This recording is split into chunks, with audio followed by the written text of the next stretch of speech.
I've heard that I've Sorry. heard that it's like a good idea to call brokers from other markets and just kind of like practice with them. Like, do you have any recommendations other than that for, making sure that like get a good first contact, like just as I'm getting started, things to kind of be mindful of.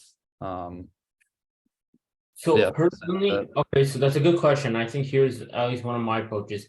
It, for example, if you go on like Craigslist or LoopNet or any of these online um listing sites, I personally think it's much easier to talk to a broker when you already have information about the property.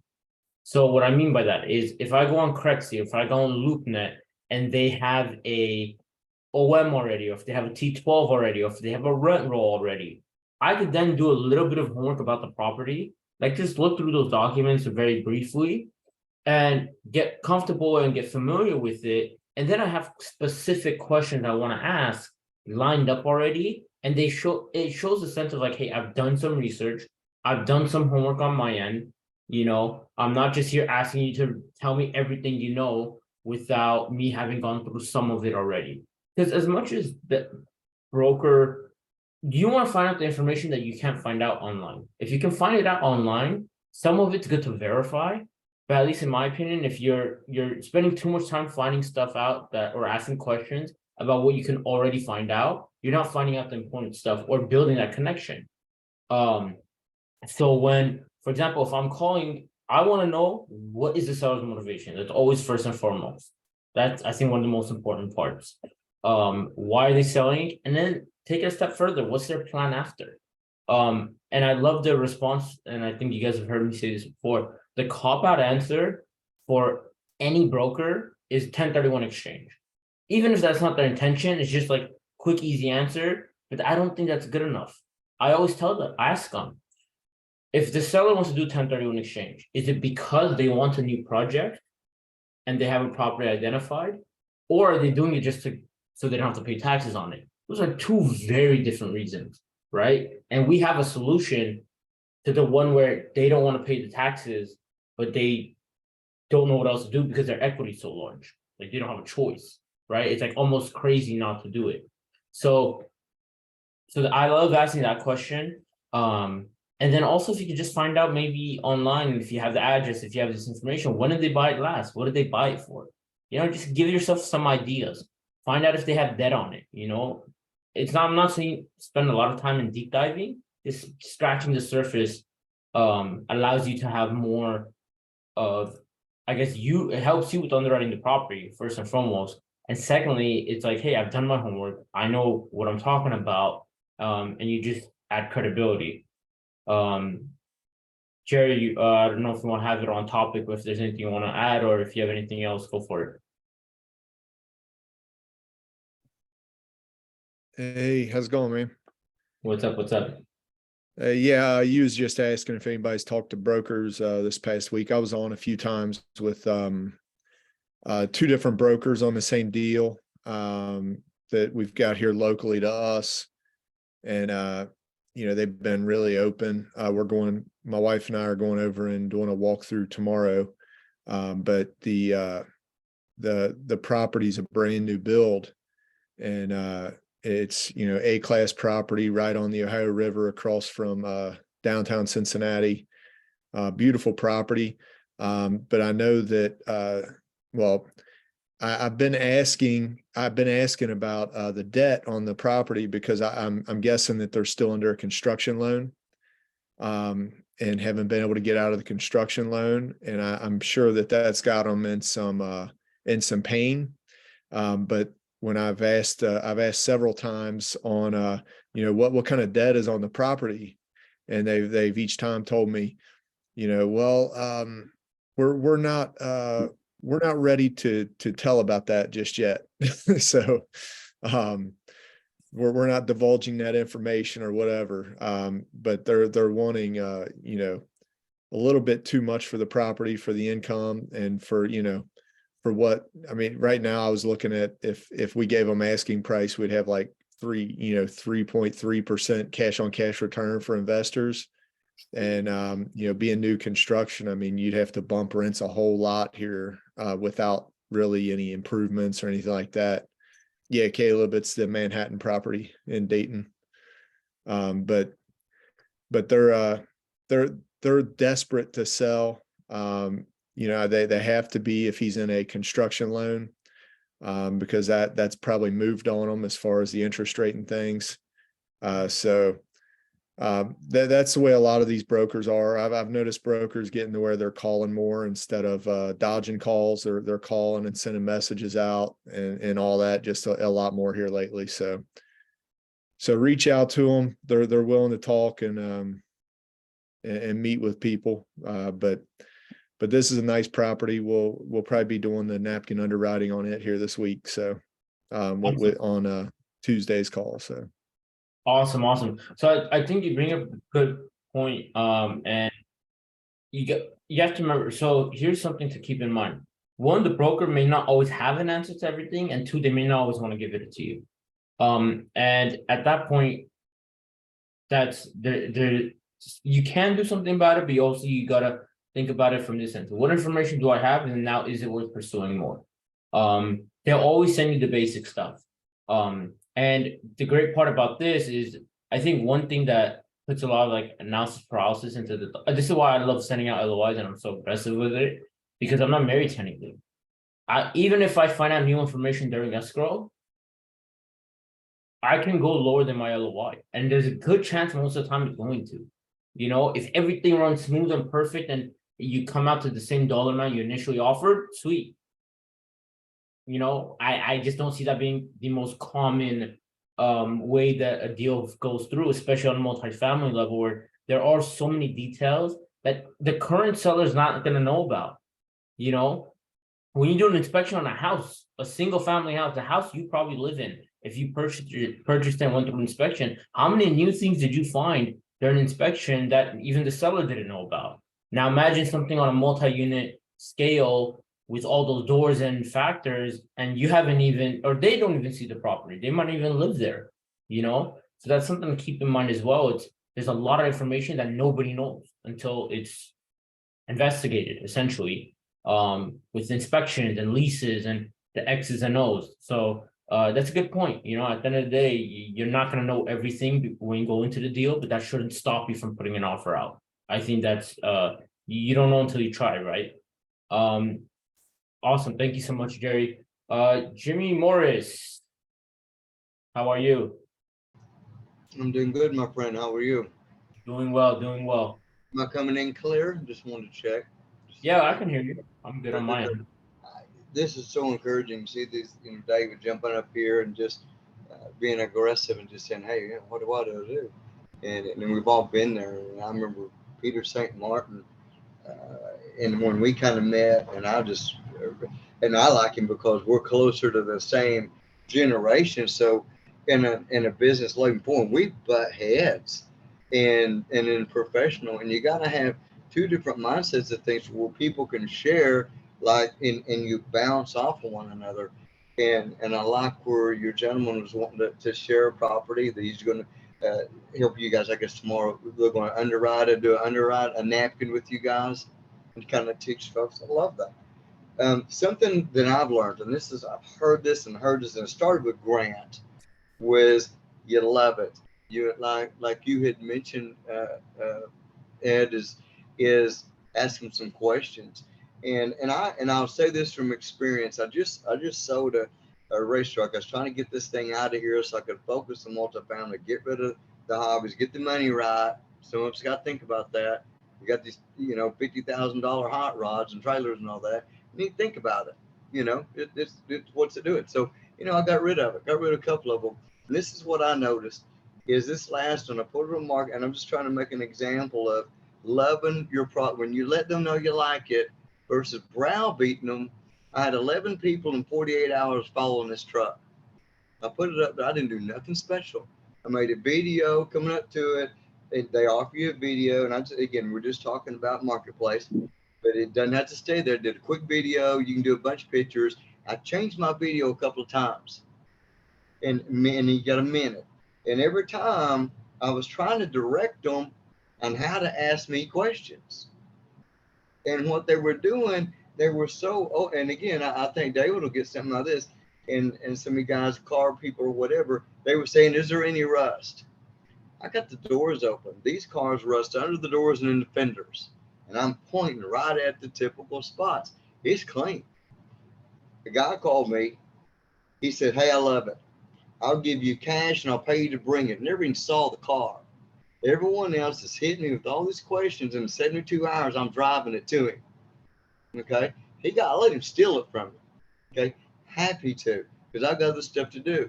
Now I'm saying this again, I don't mean that I'm trying to talk fast so other people can. And what I'm trying to get to is, number one, he loved my product. I built it. This isn't something I bought and threw some stripes on it. Ground up. This is mine.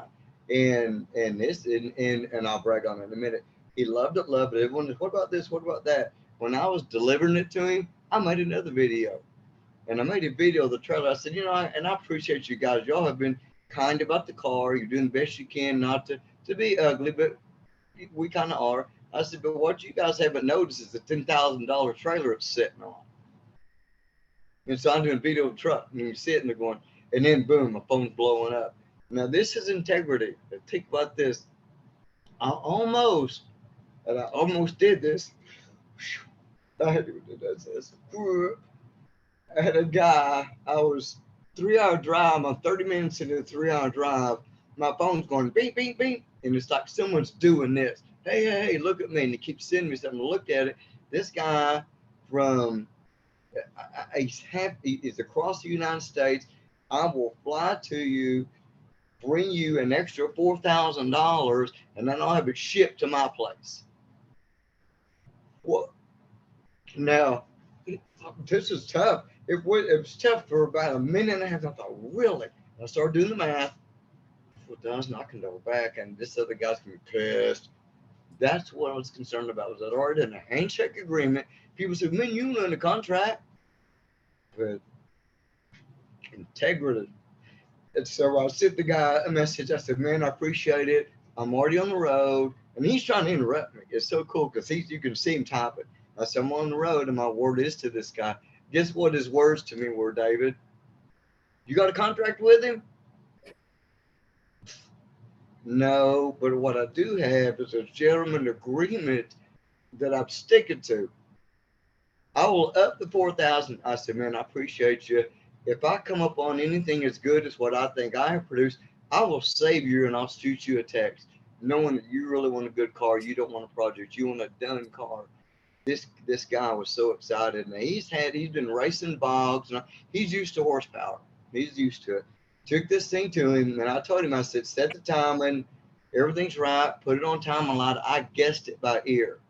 I said, it's a little finicky. Use the other. I said, no. You got to know this car is perfect. I said, when you fire it up, I said, then I'm telling you, because he didn't get to drive it with me. He drove it by himself and a buddy. I said, listen to me. When you drive this car, point straight. If you're moving, it doesn't matter how fast you're going. That stall converter comes in. If you're at 3,200 RPM and you stand on it in drive, that 4,800 stall is going to come in about halfway to the floor, and you're going to be tires on fire at 60 miles an hour. And this truck had it low gear. He took it to his first car show on Vesta show. It's not even finished, and I gave it away. See, I'm sorry, that's coming. But integrity. I went to all that with integrity. I could have made more money, but I wouldn't have this to share. And I said, yeah, man, just get all you can, let them just, who cares? That $4,000 could have cost me the ability to them see that my integrity really wasn't right, because eventually that story is going to come out. Your history, you are to create a good name for yourself in what you're doing. But in the products that you're looking at, love them. Man, I like what you got here, etc. Because this guy loved them. And he not sucking up, but he pointed out stuff that I was pointing out to everyone, and he was asking me questions about it. And we're back and forth, very polite, but very serious man, very business. And what I'm want to get across here is know your buy box, know what you want to go after, go for that buy box. And when you call the brokers or the owners, love their property. Do not point out it needs a roof. Do not point this out. love it. You're gonna figure all that out anyway in your notes, your due diligence. Love the product. I'm really excited. I need to get your T12 and your rent real as quick as I can. I'd like it in the next. Can you get it? It's three. I've done this 3 o'clock in the afternoon. Been so excited. 3 o'clock in the afternoon. By 5, I had their T12 and rent roll. Just from sheer excitement. And if you're confident, if you study the product a little bit, maybe do a quick napkin. I'm not even gonna call it a napkin. That's just Jimmy. And love the product, etc. Excited. I'm really excited. I'm gonna get this. I need to get this underwritten myself real quick, and then I'm gonna reach out to whomever you're gonna say, your partners, your investors, your lenders, etc. Whatever term you want to use, but you got to come across a confidence day one. You're Yeah, gonna I need appreciate that story. I can, Thank you, Peter. Thank you, Aaron. Thank you, because you know I'll ramble. Me and you get rambling. We gotta cut each other off. Thank well, I can Thank really you, relate Mr. to that story just because, you know, I've been in the car business for a long time and I've sold a lot of cars. Mhm. And I've had that experience, right? You have somebody who's driving from, I haven't really delivered cars long distance, but I've had people drive long distance to get a car. And, you know, I always tell them, as soon as you leave your drive, two things, right? I use it both ways. As soon as you leave the driveway, your driveway, you own this car. And the opposite, right? If somebody calls me between now and then, you got, you know, if you come and you don't, if it's, you show up and it's not what I said it is, you're not obligated to buy it. But if it's exactly what I said it is, I've already told you everything's wrong with it. You're going to take it home with you. So we always have that agreement, right? I'm not going to wait 2 hours for somebody and then they're not going to buy the car. But I've had the same experience. Somebody calls me, guy's an hour into his trip, and says, I'll give you $400, $500, $600 more. Can't do it. Guy's already an hour into his trip. I can't sell it to you. Now $4,000, that makes it harder, right? But it doesn't matter. You have an agreement. You have to stick to your agreement. You have to. I think the bigger point is, right, you have to do what you say you're going to do. So if you talk to a broker, you tell them you're going to do something for them, do it, right? And vice versa. So I think that's all very important. Appreciate you sharing that story. I wanted to back up just for a second. Sorry I wasn't on sooner. I'm actually at the beach. And you cut me off earlier. What's that? If you'd have got here quicker, you'd have cut me off quicker. I'm glad. No, I was here for your whole story. So thank you. But I came in from the beach a little bit too late. But anyway, I just want to back up real quick and, you know, thank everybody for being here. We've got a number of new people, at least 4 new people, maybe a 5th new person has joined. That's awesome. I know, Mario, you put in the chat that you got here through the Michael Blank meeting last night. Anybody else who's brand new, if you could just type in the chat how you found this group, we'd appreciate it. But make sure you go to the Facebook group if you haven't already and get linked up with the Multifamily Freedom Chasers. I know most of you on here have heard this over and over again, but you know, we do 4 Zooms a week. This is all part of an ecosystem to help everybody grow in their multifamily journey. Sunday night we do the activation Zoom. It's already been mentioned, and probably most of you were probably on it last night with Michael Blank. Every Monday we do this Zoom, the broker outreach. Tuesday nights we do the Napkin Underwrite with none other than Ed Shamirian up there waving in my corner. I don't know where he is on your screen.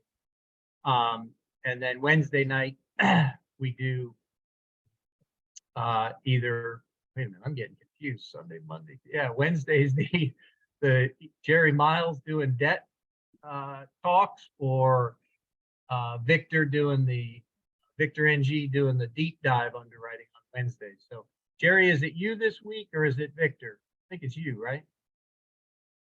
Okay, debt. Yeah, yep, it's me. We'll be talking. Yeah, we'll be talking about the current market and then funding your deals through SBA programs. Very good. Sounds good. We'll look forward to that. So that's it. I just wanted to highlight the ecosystem that you guys have all joined here. Appreciate you coming back. Invite your friends. Come on back next week.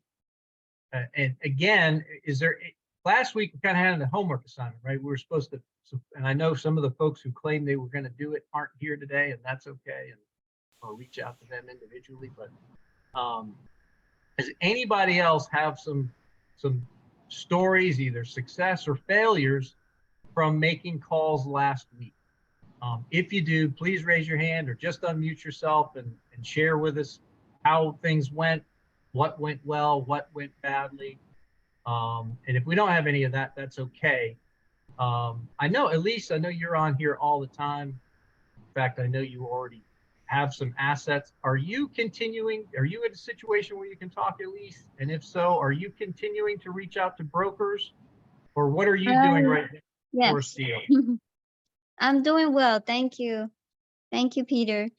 We actually, my team, we just, this past weekend, we were underwriting a deal in Florida, and yeah, the broker was really good. Actually, they sent us all the information very fast, and we underwrote it, and right now it's waiting. We're waiting for the insurance, and also to contact property manager, just to make sure we have somebody.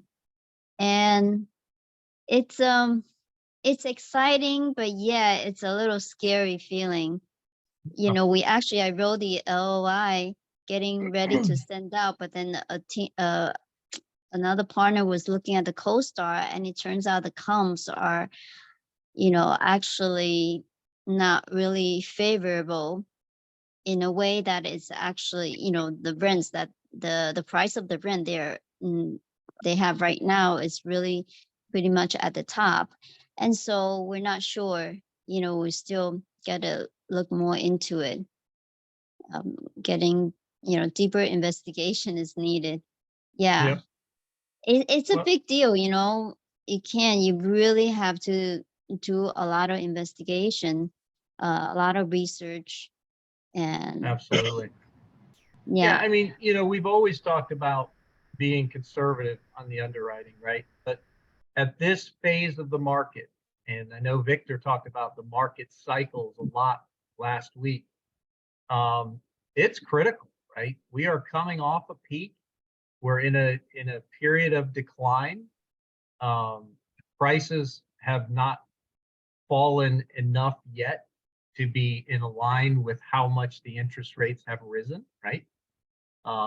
And multifamily is math, right? When the interest rates go up, the prices have to come down. But sellers Yeah. don't have to sell. So that's what's Mhm. happening. They're just not selling, right? Until you come across somebody who has to sell and they have to get real on the price, we just, as buyers, we're not, it's not easy to get the price that we need to get right now. And we just have to be super patient, do our Yeah. underwriting. And, if the underwriting comes up and says, well, you're asking 12 million, but your building's worth 10, then that's what it is, right? Right. Now, again, it doesn't mean they have to sell at 10. And that's why we're seeing so many fewer transactions. But Can I ask be something? patient. And If you don't mind? oops, sorry. No, I just had a question for you actually. How long or how many deals do you think you underwrote to get to this one that you're setting in LOI and still have a hurdle to go over?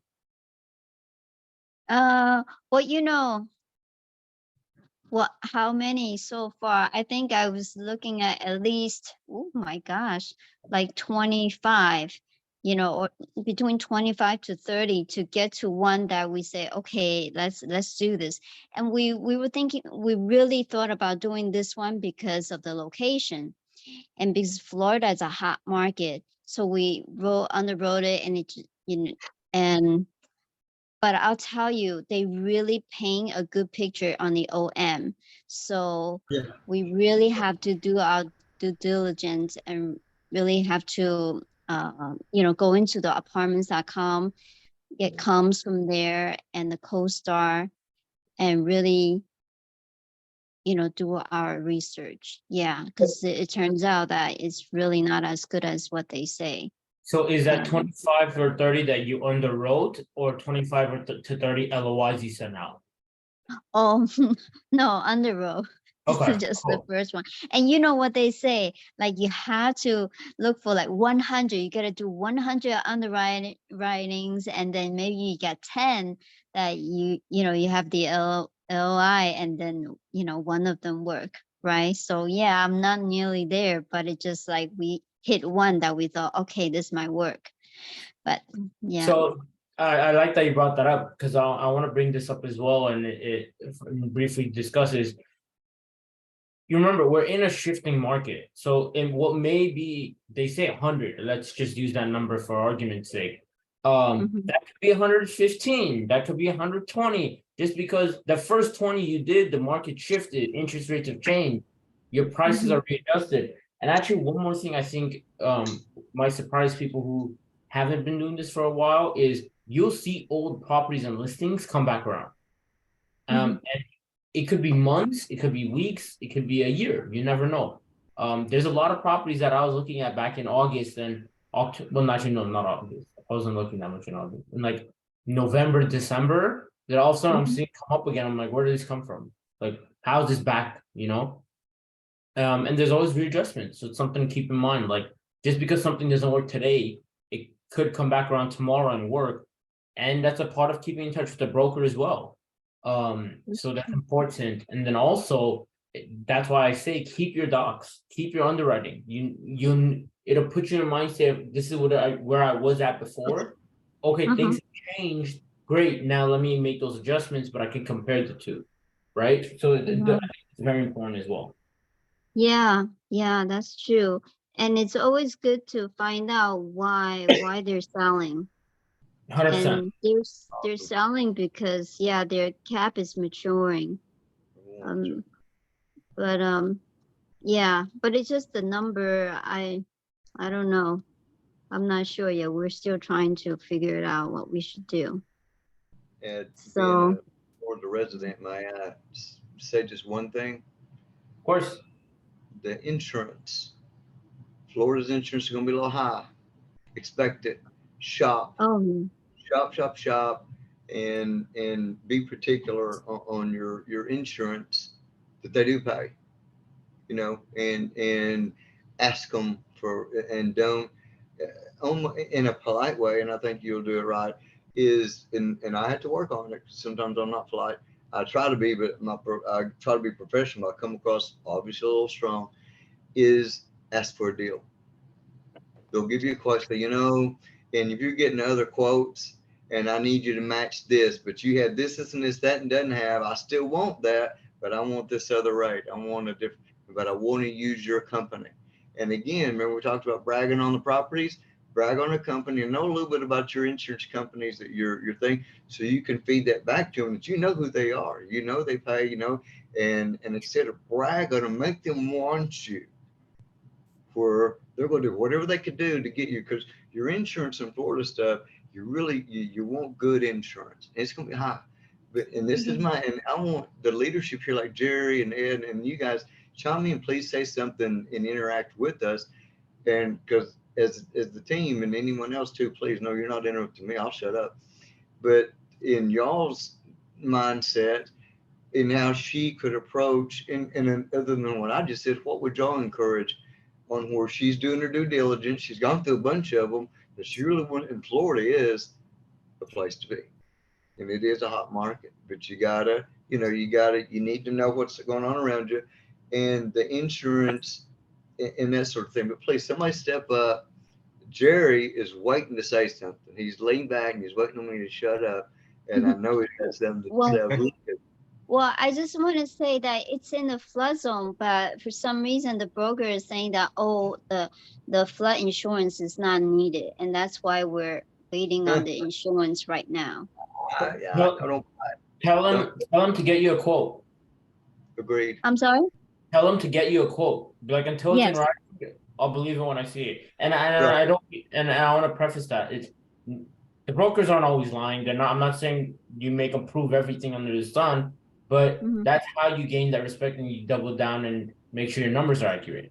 Ask them like, oh, really? Great. Can you get me a quote or refer me to someone who can get me that, because everyone else I'm talking to isn't. Come from a place of like, oh, that's amazing. Let me talk or do you have someone that can help me with that? because everyone else I've talked to told me differently. Can I use your resource? You know, Yeah. you're not challenging them, you're asking for advice. And then if they don't come through, well, all right, cool. So they came to the same conclusion you did, right? Yeah. Mhm. So, Well, and I have a yeah, lots question. of researches. And I have a question for her. Elsie, if I may, you know it's in a flood zone. Is it showing that like in that area that is a flood zone, right? And they're telling you that flood zone insurance isn't necessary. Yeah, the Is that broker. right? What do you think about that, Jerry? I mean, help me approach this. Because What does the lender think? I live up on the hill. I don't need flood insurance where I'm at. I'm far enough away from either side of the coast, but I can still get to Miami in 4 hours from where I'm at. I'm central, and I did that on purpose to where I don't feel threatened. I'm new to the state, 2 years, and I feel like I did the right thing because I've watched these hurricanes. I've lived through one of them, and it's different. It's altogether different. Any storm you've been in, you've been in a hurricane. I've been lots of tornadoes and all that mess in Arkansas, but this is altogether different animal. And that if it's saying flood zone, you need flood zone quote. Whether you use it or you don't, you need to know what your code is just in case. And I need Jerry to disagree. Well, I wouldn't take you're saying your broker's telling you that, right? The bottom Yeah. line is all brokers are liars, right? So are all sellers, and so are all You're not buyers. allowed, though. You're not. Look, you can't take. It reminds me of a story I'm gonna tell on one of my older brothers. He bought some multifamily properties several years ago. This is, gosh, probably 20 years ago, maybe 15, probably 20. And I'll never forget, this was long before I was considering multifamily. And I asked him, I said, Paul, where did you learn about multifamily? Where did you get all your information about buying multifamily property? He said, from the seller. I just shook my head, right? And I'm a much younger brother. I'm like, well, I was blown away, right? I was just mortified that he had taken all of his advice on buying this property from the person selling it. It wasn't a good experience for him. They had terrible tenants. They struggled owning these things for a long time. They finally got out. And I'm sure looking back, he wishes he never bought those buildings. But the point of that story is, whatever the broker says, I don't believe him. I don't care how close I am to him. It's, trust but verify is the bottom line. And I think you're doing that, and you're being cautious. And like you said, you looked at maybe 25 deals, you've submitted 1 LOI. You may have to submit 9 more LOIs to get a deal, right? Maybe this isn't a deal. Maybe it is. Maybe it isn't. Just be cautious, be super diligent. Always, I think, but especially in this cycle in the market. Just make sure you check every box, cross every T, dot every I. I want to know about the insurance. I'm going to trust what the insurance guy says, not what I'm assuming. When you said broker, maybe you're talking about insurance broker. I assume you're talking about It was the real broker. estate broker, right? Yeah. He's going to say whatever he needs to say to close the deal, right? So I can't tell you whether or not you need flood insurance, but triple check that for sure. No doubt about that. So I have a quick question. I think, Jerry just wrote something in chat. Can you, Jerry, if you can you kind of explain how that could impact the lending? Well, I was just saying that the lender will protect, when you're buying a property and you're getting debt on it, the lender is going to be a good friend to you, because if there's things out there that are going to they're going to hurt your cash flow and hurt things on the property, the lender's not going to lend on it. So they're a partner to you, and you being able to run the property profitably is very important to them. And so they're going to be making sure and double checking all those things. But I will say that this is a good negotiating tool when you're buying in Florida, because there's, we've talked about insurance rates going up and things, but something else that's happening in Florida is, the interest rates are going up, but something else that's happening is insurance rates are going up in Florida. Because of inflation, the building costs are getting more expensive. And then we've had some hurricanes recently that have done a lot of damage. And so I hate throwing out numbers, but from what I remember, they were talking on Grant's call the other day, like he's got complexes that went from like 1,100 per door on insurance to 2,400 this year per door on on their insurance rates. And so I mean that's going to kill cash flow when you've got $1,000 extra a year per door on a complex. That's going to hurt things. And so there's other owners out there that are getting squeezed by the interest, they're getting squeezed by insurance, they're getting squeezed by taxes. And so as you're going in and making offers on these deals, make sure that you're taking account for that and realizing that's why they're wanting to sell. They can only bleed so much before they run out of blood, Yeah. Thank you so much, Jerry. Yeah. Jerry, I have a question for you. Okay. And this maybe sound crazy, and I've never heard this. And now that we're talking insurance, and it really is a big deal in Florida, have we ever approached our insurance agents when we're doing our insurance quotes to come and deal with us? Where you have to, for them to, and now it may, if you have some, and again, I'm just, again, because you don't know, do you ask, is our insurance brokers maybe where they're realizing, hey, this is a market we'll be getting into. I've never been asked, but I'd like to see if I had the ability or the right product. They just don't know what to do maybe. And here she comes along, she's getting insurance quotes. She gets along, this individuals are fair. She has a good, because ladies have a better intuition a lot of times than we do. And that if what about her approaching them, sitting and getting quotes and all? And what would be, in your opinion, because we're talking about calling folks, what would be your opinion on how she could approach an insurance broker, getting quotes and stuff, and just come out with, you're very professional, you're asking her and just edify that he or she.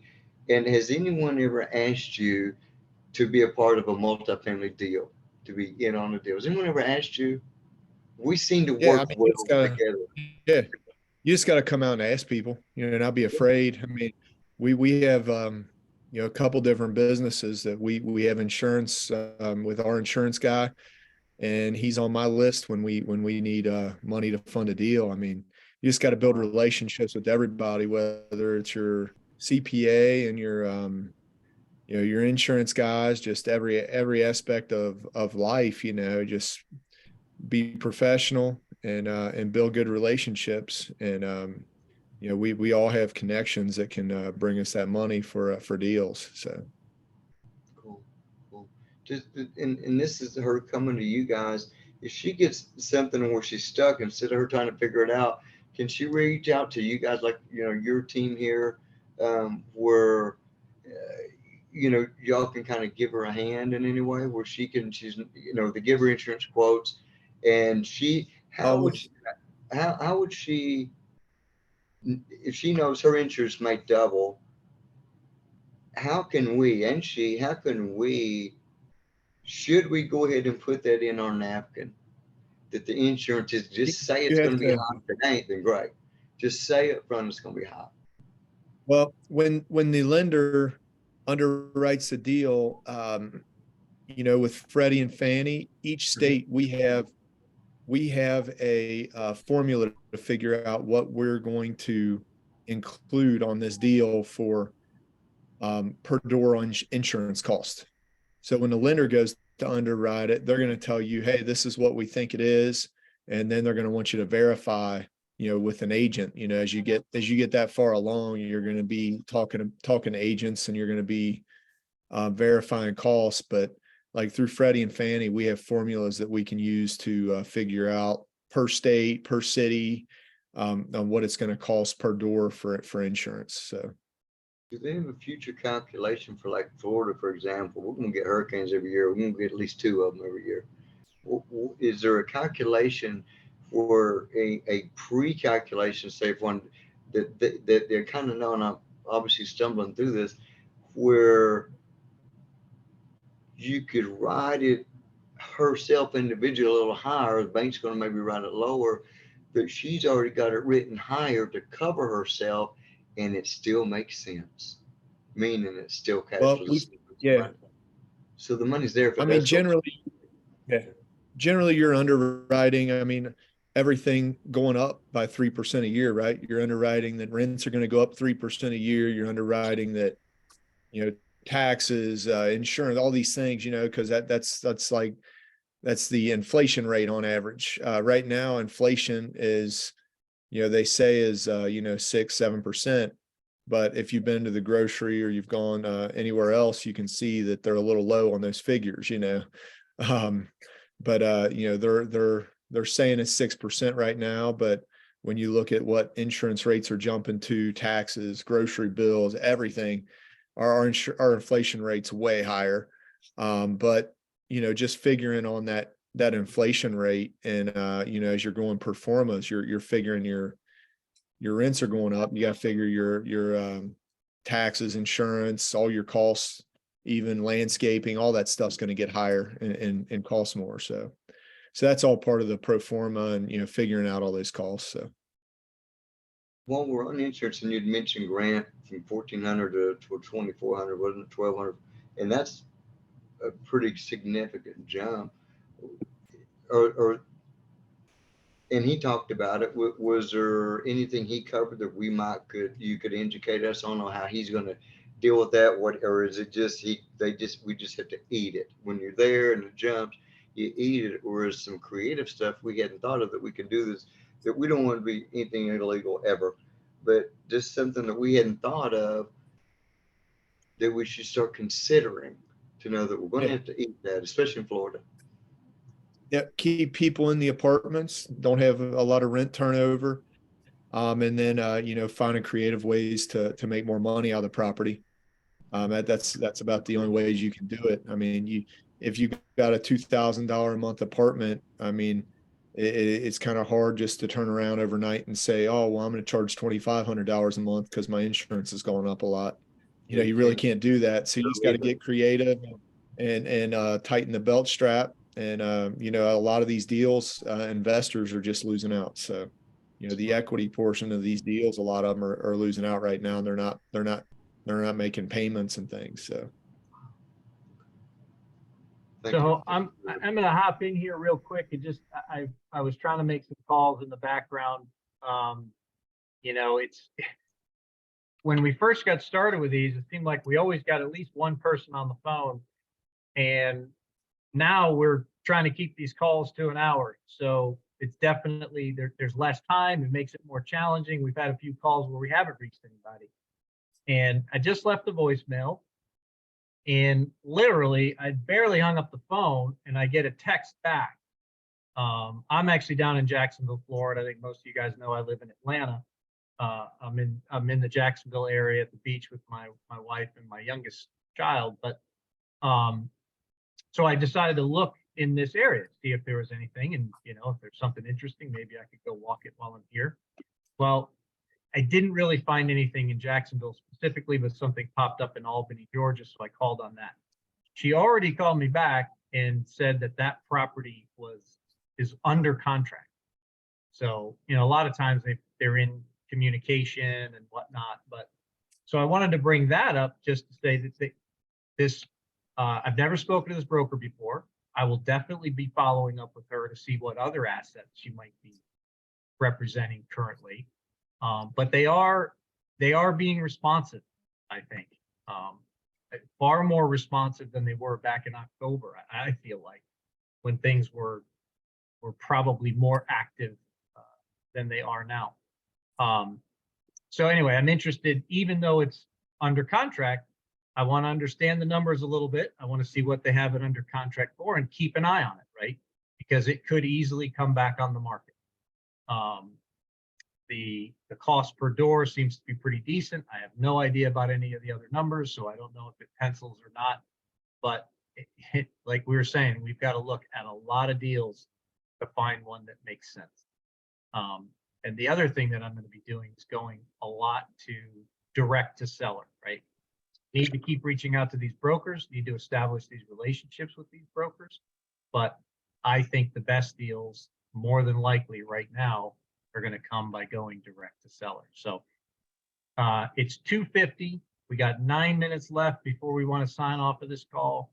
Is there anybody who wants to talk and tell us about calls that you made over this past week? I know we already asked that early on. Sometimes people are in a situation where they can't talk. And anybody have any broker calls they can share? Wins, losses, what went well, what didn't go well? We'd love to do that the last few minutes. If not, any other questions that you have? And the other thing I would like to know is if you haven't made any calls yet, put an X in the chat. If you have not called your first broker. And then if you want to raise your hand and tell us what the resistance is, what's keeping you from making those calls, or just type it in the chat. Give us a sense of what's keeping you, because the whole purpose of this call is, it's not, the purpose of this call is not for me to establish more relationships with brokers, right? That happens by doing this call, but my goal is to get you guys taking action, right? That's really the goal of this Zoom. And a lot of you are doing that, and that's awesome. But there's nothing better than seeing somebody who hasn't made their first call step up and do that. I'd love to see it done live. It doesn't have to be live. It can be, tomorrow. It can be later in the week. But we're here to encourage you guys to take action. So if there's something that's causing you to resist making the calls, reach out and let us know what that is, right? We'll help you through it right here, right now. I'm happy to schedule individual calls with you guys one-on-one. Let's set up a 15-minute call. Let's get on the phone and call some brokers together, whatever it takes. But the whole purpose is to get more people taking action. Anybody have anything they want to share along those lines? Not seeing any hands go up, and that's okay. Nobody wants to step up. All right. Well, again, I see some new faces in here. That's awesome. David, thanks for joining us. I know you had to hop off. Welcome back. Have you been making any calls, Dave? I know you're new. I know you're just getting started. Have you called any brokers yet? Yeah, so I need to call some brokers. I actually have called one broker I've talked to two different brokers that are both in the Atlanta area, which is where I am. And that was before I even had my buy box and all this stuff. But one of the brokers, actually, she's been very helpful and actually brought me a couple potential deals that I'm gonna look at. So, I mean, that's been going well. Although the thing with that is that I need to remind myself I need to make more calls, talk to more brokers, do all that. It's nice that she kind of brought me some stuff, and we've been in contact somewhat over the past month. Yeah. But I mean, yeah, I'll do a call next week if we want to get that on the calendar or something. Yeah, so what I would suggest is, do your research ahead of time.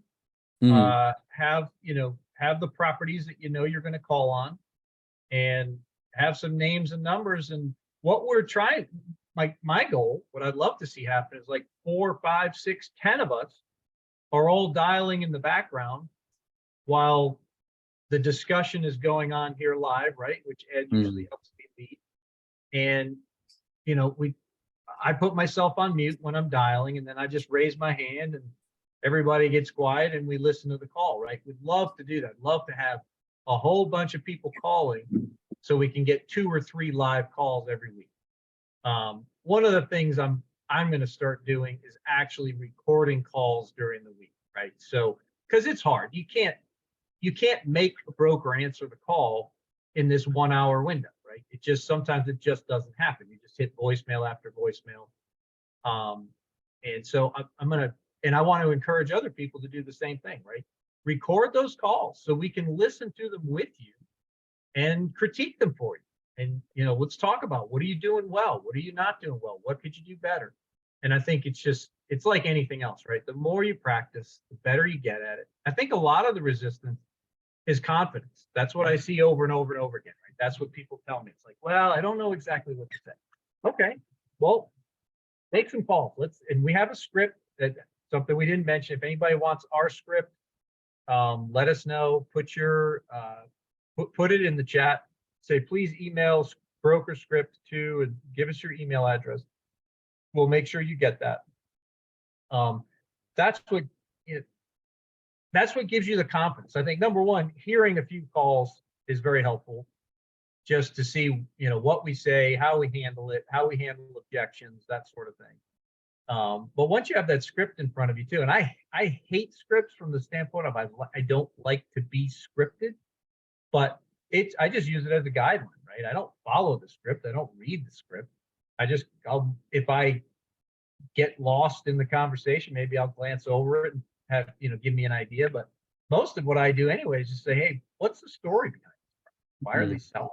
That one question, if you have a broker who's willing to share with you, usually will tell you everything you need to know. Right? And then I just kind of fill in the gaps with a few other questions off the script. But here's one more thing to factor in too, guys, real quick, I want to jump in. You can schedule calls for this time as well during the week with whatever broker you're trying to get on the phone with. Maybe over the weekend, you say, hey, reach out to 5, 10, I don't know, however many brokers, like, hey, are you available between this time on Tuesday or Monday to talk? And that way you can get on the phone. Also, like Peter said, you can record it, or hey, if you guys want to do it over Zoom, like one thing I've done multiple times is with anyone who sends me a deal and we start underwriting it, I'll just say, hey, give the broker a call right now if you have questions. And if they pick up, I talk to the broker through the Zoom. You know, it doesn't have to be this elaborate, crazy thing. They'll just say, hey, I'm here with my business partner. It sounds like we're in the same room, even though the connection sometimes sucks, but they understand. And you just go from there, and we can help you out and talk to them as well. Sometimes like having us there would help. And I always say this and go back to it, like the daily dial and nightly dial that sub 2 does for any of you guys in sub 2. That's how they do it. You have one person on one side of the phone, you have the person calling, and we're here to guide you. So if you need that help or want that backing, let us know. You know, Edward, actually, I had I had a broker call me actually from Crixie, because I was looking at several properties, and he just called me out of the blue. He said that I saw that you were searching for properties, and I just moved back from, I think he was in North Carolina. I just moved back to Tennessee, and he just wanted to know what my buy box is. And we actually ended up talking for like an hour and a half, you know. wow. Other than just properties, we just talk about, actually he was talking about his Social Security, how he's collecting already. You know, he started collecting when he was 62. But anyway, he just started talking and kind of build from there, you know. So, and I even asked him if he wants to invest with Awesome. us. So that was pretty cool. And he said, yeah, definitely. When we have a deal, he would like to take a look at it. I love it. I love it. Turning your brokers into investors. It's a great thing to do. A lot of these people do invest as well, right? So, Yeah, I said, why not? Right? every conversation we have, right? Everybody's a potential investor at some point down the road, right? Planting those seeds. I love it. So, well, holy cow, guys, it's 59 minutes already. I can't believe Ed was commenting how fast the year is going. We're already in April, and here we are. It's already 3 o'clock. So if nobody else has any questions, thank you very one much. quick All right, question. go for it. Ed.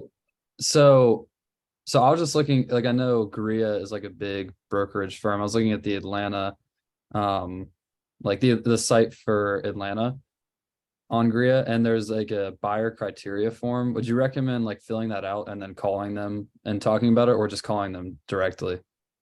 Fill it out. Absolutely. Yeah. You know, that's, in fact, I think it was Grant. Somebody was saying, I was at a conference last weekend, really Mm. just networking. I wasn't at the conference itself, but Yeah, the Grant summit, right? Cardone, Grant Cardone, right, had a meeting in Miami last weekend. And I think somebody said that that's what he was saying. Like, you know, you don't have to call these guys, just get signed up. You know, they'll send you this stuff. And then when you see something you like, call on that specifically. So I like calling them, just, you know, I want to get to know them. I want to get to know them ahead of time. But yeah, absolutely. You can spend time. You got an hour one afternoon, just go to all the websites and just get on their list, right? Start getting those emails coming in. But yeah, you have to have a quick way to go through it. And that's why you need to come tomorrow night to the Napkin Underwrite. You can't afford to spend an hour or 2 hours going through every one of these emails. You got to have a quick way to get through it and know, okay, this is something I want to dig into a little bit deeper, right? So yeah, absolutely. I would definitely encourage you to get on there and get them sending you that information. Sure. Cool. Thank you. Ed, you look like Marcel there. Obviously, you're logged into Marcel's account. That's too funny. I forgot to change my name today and encourage everybody else to do the same. The other thing we want to do on these calls, guys, is to network with each other, right? So for next week, make sure you put your IG handle or your phone number or something. I like to put my state, so new people know where we're located. You reach out to the people who are local. David, it's good to know that you're local to Atlanta. We definitely need to get together at some point. What part of town are you in? I'm currently living in Buckhead. Okay. I Yeah, think so we like, talked. yeah, we like did south. talk. I did South talk to Buckhead. you. Yeah. You invited me to Yeah. next Okay. week, yeah. That was on the phone, so I didn't recognize the face, but yeah. Yeah, I perfect. got you. Good. I appreciate you joining the call today. That's Yeah, awesome. no, thank you for having me. I'll be on the Napkin one tomorrow. Awesome. But yeah, Good deal. Good deal. Great having you. Let's get together soon for sure. sounds good. Folks, appreciate you being here. I'm gonna sign off and get back to my family and get back to my spring break. Go call those brokers. Reach out to me if my phone number's here. I'll put it in the chat. Reach out to me if you're having any hesitation. Happy to get on the phone with you and help you get over that hurdle. That's what this is all about, is getting people to make more calls. So, okay, so I want as many people as possible to turn your cameras on so we can take our picture with our phones up. You guys have been on here before, know the drill. There we go. I like to see those cameras going on. Get your phone up so we can take a picture. Jimmy's on the phone. I like it. All right, guys. Good job. Even while driving, look at Caleb going down there. Appreciate you joining us, Caleb. Safety first. There you go. Eyes on the road. No messing around. All right, guys. Great call, Ed. Thanks for the support as always. And we will catch you guys tomorrow night on the Napkin Underwrite. You guys enjoy the rest of your day.